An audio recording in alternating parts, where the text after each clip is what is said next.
Hello दोस्तों, कैसे हैं आप लोग। आज हम स्टार्ट करने वाले हैं आप लोग का एनटीपीसी का। और कहने वाले कि ये 40 मार्क्स का आप लोग का जितना भी है, 40 मार्क्स का साइंस हो गया, करंट अफेयर हो गया, या कुछ लेखक का हो गया, या किताबें का हो गया, या कुछ आपका इकोनॉमिक्स हो गया, जो भी रिलेटेड है ना, वो 40 मार्क्स का हम आप लोग का कवर करने वाले हैं, बिल्कुल फ्री ऑफ कॉस्ट। आज से स्टार्ट करते हैं। 12th और ग्रेजुएशन लेवल का दोनों का साथ में रहेगा, है ना। और अभी शुरू करते हैं अब आपका बायोलॉजी से।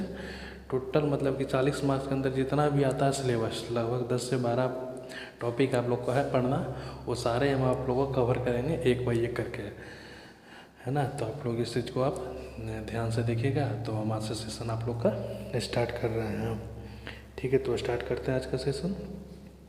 जीव विज्ञान का पिता कहलाता है, या जीव विज्ञान का पिता किसे कहते हैं। हाइसन, ये एरस्तु, ये टॉमर्क, ये रक्सन, ये इनमें से कोई नहीं। बिल्कुल सेम पैटर्न एनटीपीसी के आधार पर। एनटीपीसी में आप लोग का 5 ऑप्शन होगा, या भी आप लोग का 5 ऑप्शन दिया जा रहा है। और इस तरह का आपको हर पीडीएफ में, हर सेशन में, हर वीडियो में अवेलेबल होगा, है ना। तो आप लोग इस चीज़ को ध्यान में रखिएगा। सेशन स्टार्ट करते हैं। तो इसका आंसर हो जाएगा बी। आंसर बी, अरस्तु। अरस्तु एक्चुअली ऐसे भी लिखा था ना, अरस्तु। फिर थोड़ा सा एक जगह रहता तो हो जाता। हर्पेटोलॉजी में अध्ययन किसका किया जाता है।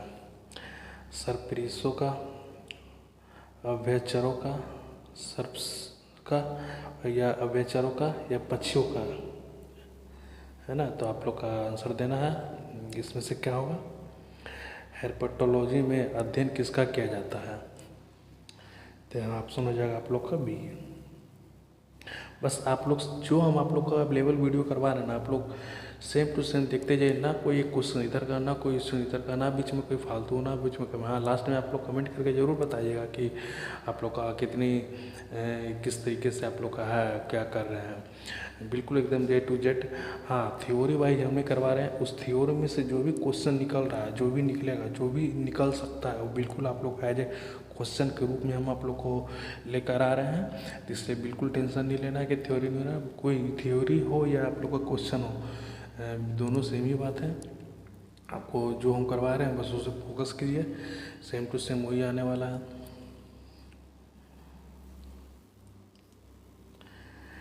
पैलियोंटोलॉजी में किस विज्ञान का अध्ययन किया जाता है।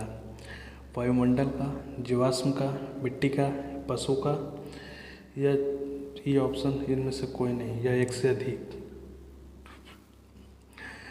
पैलियोंटोलॉजी में किस विज्ञान की शाखा का अध्ययन किया जाता है। तो आंसर हो जाएगा यहाँ पर जीवाश्म। इसमें जीवाश्म का अध्ययन किया जाता है। बिल्कुल बेस से लेके चल रहे हैं, कोई इधर से नहीं, उधर से नहीं, कोई उल्लू। ऐसा नहीं कि 2 सवाल उस टॉपिक से उठाएं, 4 सवाल इस टॉपिक से उठाएं, एक सब कुछ नहीं। बिल्कुल एकदम जीरो से, बेसिक लेवल से एकदम पूरा अपर लेवल तक, हायर लेवल तक कराया जाएगा।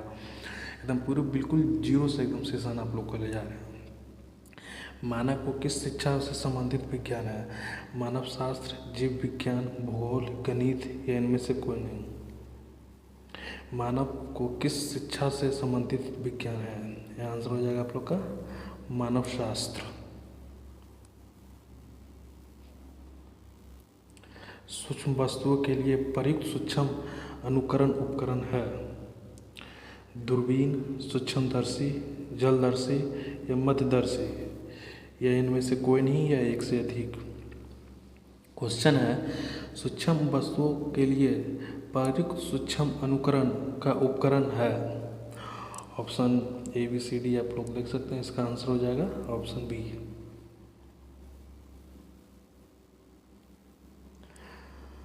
ऑर्नियोलॉजी में अंतर्गत किसका अध्ययन किया जाता है। पक्षी का, हड्डी का, चमड़ा का, या दांत का। इसका एक ऑप्शन छूट गया है। ऑर्नियोलॉजी में अंतर्गत किसका अध्ययन किया जाता है। क्वेश्चन का पैटर्न इसी से तरीके से रहेगा, बिल्कुल हम इसी तरीके से लिख लिए गए हैं। बोलने का थोड़ा सा हम बदल रहे हैं कि आप लोग को सुनने में थोड़ा सा अच्छा लगे, तरीके से लगे। किसका अध्ययन किया जाता है? पक्षी का, हड्डी का, चमड़ा का। तो आंसर हो जाएगा पक्षी का। बिटेलिन झिल्ली पाई जाती है अंडे के उत्पादन में, अंडे के बाहर, छोटे अंडे के बाहर, बड़े अंडे के बाहर, है ना। विटेलिन झिल्ली में पाई जाती है अंडे के उत्पादन में, अंडे के बाहर, छोटे अंडे के अंदर, छोटे अंडे के बाहर। तो इसका सिंपली हो जाएगा अंडे के बाहर। कोई छोटे अंडे के बाहर, छोटे अंडे के अंदर, सिंपली हो जाएगा अंडे के बाहर। इस तरह का झिल्ली का, विटेलिन झिल्ली का अर्थ क्या है? जो अंडा होता है ना, उसका जो बाहर का जो ये सब शेप रहता है, उसे ही हम लोग कहते हैं झिल्ली। तो ये झिल्ली जो बना हुआ रहता है ना, वो विटेलिन झिल्ली का ही बना हुआ रहता है, इसलिए हम लोग कहते हैं ये झिल्ली।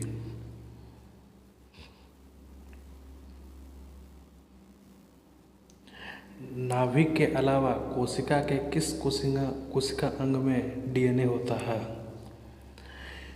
कनिक केंद्र में, गोल्जी तंत्र में, माइटोकॉन्ड्रिया में, या लाइसोसोम में? फिफ्थ ऑप्शन है इनमें से कोई नहीं या एक से अधिक। नाभिक के अलावा कोशिका के किस अंग में डीएनए पाया जाता है? तो इसका आंसर हो जाएगा माइटोकॉन्ड्रिया।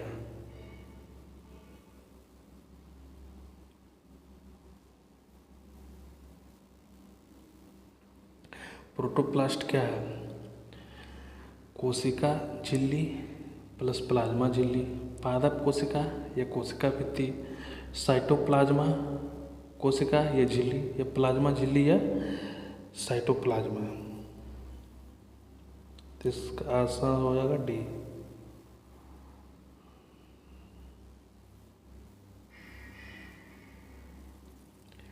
किस वनस्पति में प्रोटीन सबसे अधिक होती है? चना, सोयाबीन, अरहर या मूंग? इनमें से किस चीज़ में प्रोटीन की मात्रा सबसे अधिक होती है? चना में, सोयाबीन में, अरहर में या मूंग में? ये फिफ्थ ऑप्शन है, इनमें से कोई नहीं। इसमें आप लोग का हो जाएगा आंसर अरहर। एक्चुअली कुछ लोग कहेंगे चना, ये सोयाबीन, तो भाई मेरे सोयाबीन में ये होता है ना 46% ही होता है, इससे ज़्यादा कहीं होता है ये अरहर में। तो आप लोग देख लीजिए। हाँ, अगर ये ऑप्शन नहीं रहता तब आप लोग का टिक हो सकता था सोयाबीन, लेकिन ये होगा। एग्जाम में बिल्कुल सेम पैटर्न पे आ रहा है कि क्योंकि आजकल जो ग्रुप डी का एग्ज़ाम चल रहा है ना, बिल्कुल सेम पैटर्न पे आ रहा है। आप लोग जो पढ़े हैं वही ऑप्शन के दे तो रहा है, बट उसके अल्टरनेट में एक क्वेश्चन, दो क्वेश्चन और दिया जा रहा है, क्योंकि जो उससे ज़्यादा वजनदा है। तो इस तरह का बिल्कुल सेम तरीके का दे रहा है। तो आप लोग बिल्कुल यहाँ पर मार के चला जाएगा सोयाबीन, लेकिन वो तब होगा जब ये अरहर का ऑप्शन नहीं होगा, है ना। लाइसोसोम होता है शक्ति केंद्र, गोल्जी वस्तु, सेंट्रियोल, गोल्जी झिल्ली? ये इनमें से कोई नहीं। लाइसोसोम होता है। तो हम इस क्वेश्चन का ऑप्शन आपके ऊपर छोड़ते हैं। मेरे ख्याल से ये सभी का आंसर पता होना चाहिए, क्योंकि ये थोड़ा बेसिक लेवल का है। तो बेसिक लेवल का है, इसलिए हम एक दो क्वेश्चन आपके ऊपर छोड़ रहे हैं, वरना हम तो हैं ही बताने के लिए, है ना। तो आप लोग इसको बताइएगा कमेंट में करके, देखते हैं कितने लोग का सही होता है। मानव शरीर के किस अंग में उपकला कोशिका पाई जाती है? बाल, नाक, फेफड़ा, त्वचा? मानव कोशिका के किस अंग में उपकला कोशिका पाई जाती है? बाल, नाक, फेफड़ा या त्वचा? इसका आंसर हो जाएगा इनमें से कोई नहीं।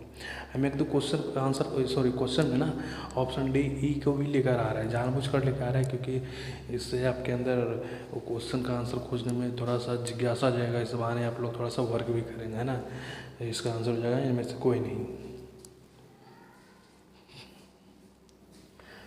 इसका आप लोग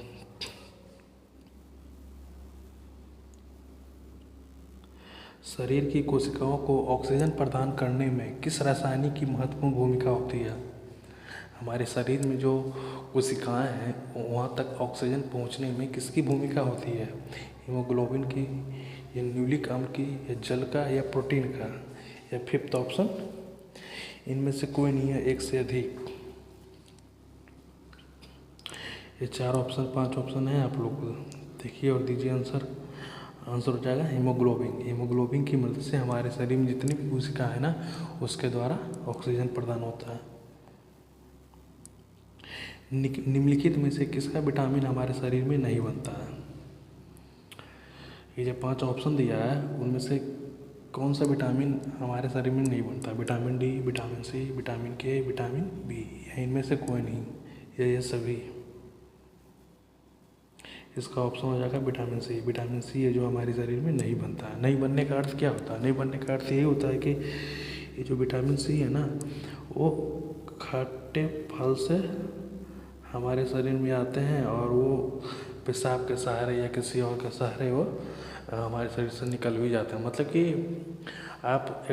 वो रुकता नहीं और ना ही अंदर बनता है। आप जब भी ज़रूरत होता है वो आप लो किसी खट्टी चीज़ का सेवन, सबसे ज़्यादा अधिक आंवला से होता है, तो लो। और जब तक आपके है तो है, बस अगर किसी बाहर की या किसी पेशाब के द्वारा या किसी और के द्वारा या पसीने के द्वारा, तो आपके शरीर से और विटामिन डी का सी का मात्रा निकल जाता है। कोशिका के शक्ति स्रोत होता है। कोशिका का शक्ति स्रोत होता है कोशिका विभाजन, माइटोकॉन्ड्रिया या राइबोसोम या न्यूक्लियस। एक प्यारा सा ऑप्शन, इनमें से कोई नहीं है, एक से अधिक। इसका आंसर हो जाएगा माइटोकॉन्ड्रिया। इसे आप लोग याद रखिएगा, इसको पावर हाउस भी कहा जाता है। निम्नलिखित में से इंटरफेज का संबंध किससे है? टॉनिक्स के, कोशिका विकास से, कार्नोफेज से, मेटाफेज से, या इनमें से कोई नहीं, या एक से अधिक, ये इनमें से। निम्नलिखित में से इंटरफेज का संबंध किससे है? टॉनिक से, कोशिका विकास, कार्नोफेज, मेटाफेज। तो ऑप्शन हो जाएगा बी।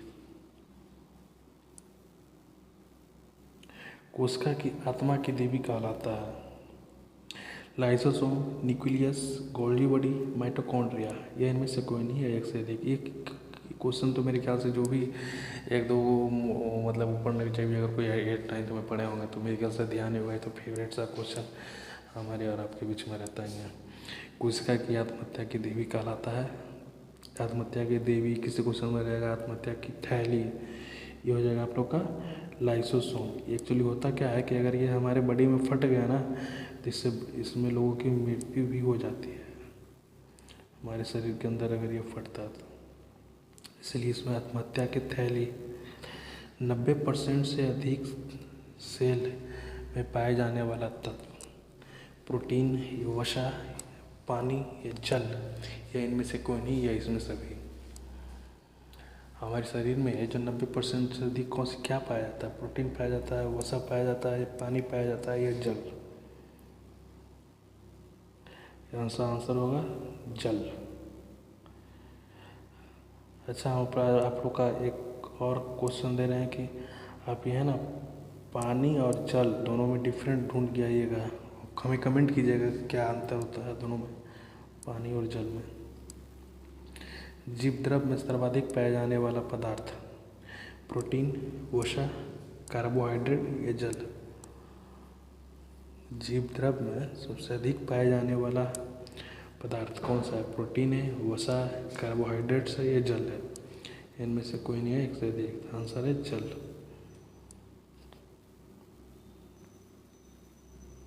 त्वचा की रंगत नियंत्रित करने वाला पदार्थ,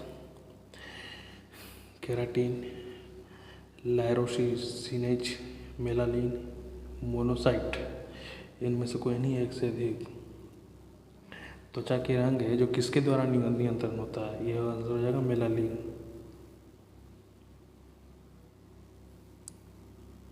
तो आज का सेशन यहीं पे समाप्त होता है, और ध्यान दीजिएगा और कमेंट करके ज़रूर बताइएगा कि 20 में से आप लोग का कितना सही हुआ। 20 ही क्वेश्चन था, और धीरे धीरे हम आप लोग का सभी करा देंगे। बस पूर्ण विश्वास रहिए कि अडिग रहिए बेसिक टू हाई लेवल तक।